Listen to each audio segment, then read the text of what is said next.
లేచిన కెరటం గొప్పది కాదు, పడి లేచిన కెరటం గొప్పది.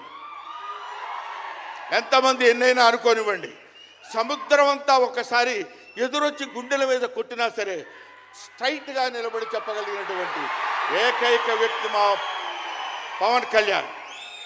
ఆ రాయి అలా నిలబడి ఉంటుందంటే సముద్రం వచ్చి గుద్దుకొని వెనక్కి వెళ్ళిపోవాలి తప్ప అది కదలదు.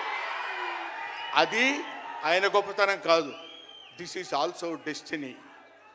ఆయన అలా రుచించబడ్డా అటువంటి వ్యక్తి ఇన్ని అవమానాలు, ఇన్ని భయంకరమైన సిచ్యువేషన్ అంతా తిరగబడి ఈయన మినిస్టరా, ఈయన డిప్యూటీ సీఎమ్మా,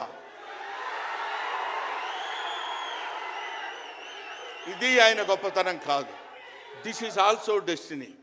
ఇదంతా ఆయన నమ్ముకున్నటువంటి పరమేశ్వరుడు లిఖించినటువంటి ఒక అద్భుతమైనటువంటి సిచ్యువేషన్ అయింది.